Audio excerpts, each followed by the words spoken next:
بسم اللہ الرحمن الرحیم رب اشرح لی صدری ویسر لی امری واحلل عقدۃ من لسانی یفقہوا قولی صدق اللہ العظیم۔ عزیز پاکستانی، السلام علیکم۔ آج کے ویلاگ میں ہم بات کریں گے قاضی کے چٹکلے، عمران خان کی سپریم کورٹ میں اپیلیں، کیا نواز شریف کا معاملہ واقعی اللہ کے ساتھ ہے؟ مگر سب سے پہلے آج کی اہم ترین مگر افسوسناک خبر۔ ناظرین، ٹی ٹی پی کے ساتھ مذاکرات اور مفاہمت کا جو ایک سلسلہ تھا جو عمران خان کے دور میں جاری تھا، اس کے نتیجے میں ملک میں دہشت گردی اور دہشت گردانہ حملوں میں واضح کمی آئی تھی، بلکہ وہ ناپید ہو گئے تھے۔ پچھلے ایک سال میں جب سے یہ بات چیت کا سلسلہ ٹوٹا، جب سے نامعلوم ذرائع اور وجوہات کی بنا پر ٹی ٹی پی کے بدماشوں کو دوبارہ سے خیبر پختونخوا کے علاقوں میں پہنچنے کا موقع ملا یا ان کو آنے کی اجازت دی گئی، اس کے نتیجے میں اب تک ایک سال میں 229 سویلینز شہید ہو چکے ہیں، 379 قانون نافذ کرنے والے اداروں کے پاک فوج ایف سی کے جوان جامِ شہادت نوش کر چکے ہیں، 30 سے زائد خودکش حملے ہو چکے ہیں، اور ایک بار پھر ریاست پر دہشت گردی کے بادل انتہائی شدت کے ساتھ منڈلا رہے ہیں۔ ایسے میں سوال پیدا ہوتا ہے کہ جب ملک میں 3-4 سال پرامن گزرے، ہم نے اپنے بارڈرز کو اربوں روپے کے اخراجات سے تاروں کی باڑیں کھڑی کر کے محفوظ کر لیا، تو پھر یہ کیوں کر ممکن ہوا کہ دہشت گردوں کی یہ ٹولیاں ایک بار پھر دیر، چترال اور خیبر پختونخوا کے دیگر اضلاع میں پہنچنے میں کامیاب ہو گئی؟ یہ کس کی ناکامی تھی؟ یہ کس کی نالائکی تھی؟ یا اندرون خانہ کس نے ان قوتوں کو پاکستان میں دوبارہ داخل ہونے کے وسائل اور رسد مہیا کی؟ اس کے پیچھے مذموم مقاصد کیا تھے؟ کیا عمران خان کو کمزور کرنے کے لیے یا عمران خان کو گرانے کے لیے ہم خود اتنا گر سکتے ہیں کہ ہم اپنے جوانوں کو، اپنے معصوم سویلینز کو ان دہشت گردوں کے رحم و کرم پر چھوڑ دیں؟ اور حد تو یہ ہو گئی ہے کہ ابھی کل بھی سوات میں ایک بڑا خودکش حملہ ہوا، اس سے پہلے میاں والی میں ایک حملہ ہوا جس میں ہمارے 35 سے زیادہ لوگ شہید ہوئے اور کئی اہم طیارے اور اثاثے تباہ کر دیے گئے۔ 10 دہشت گرد، ایک دو نہیں 10 دہشت گرد میاں والی جیسے علاقے میں اور اتنے بڑے بیس میں بآسانی گھس گئے، کوئی ان کو روکنے والا نہیں تھا۔ یہ کس کی نالائکی ہے؟ کسے اب تک سزا دی گئی ہے؟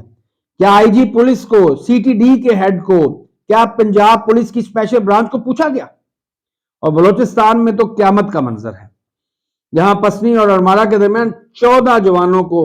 یکمشت شہید کر دیا گیا، ان کو چن چن کا مارا گیا اور پھر ان کے جسموں کو، ڈیڈ باڈیز کو آگ لگا دی گئی۔ آئے دن ایسے واقعات ہو رہے ہیں اور ان واقعات کو میڈیا تک پہنچنے سے روکا جا رہا ہے۔ پاکستان میں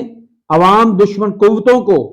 بغور شمشیر ریاست پر مسلط کرنے کا یہ نتیجہ نکلتا ہے کہ آج ریاست تباہی کے دوراہے پر پہنچ چکی ہے، اور آج دہشت گرد پاکستان کے گلیوں محلوں میں ایک بار پھر منڈلا رہے ہیں۔ لیکن جن کو شرم آنی چاہیے، جن کو غور کرنا چاہیے، وہ شاید شرم اور غور کرنے کی صلاحیت سے محروم ہو چکے ہیں۔ نواز شریف فرماتے ہیں کہ میں نے اپنا معاملہ اللہ پر چھوڑ دیا تھا۔ یار کو خدا کا خوف کرو نواز شریف، اللہ کو تو شاید تم مانتے ہی نہیں، کیونکہ اگر تم اللہ کو مانتے ہوتے تو تمہاری بیٹی نے 18 سال کی عمر میں 1991 میں کیپٹن صفدر کے ساتھ جو گندے کرتوت کھولے تھے،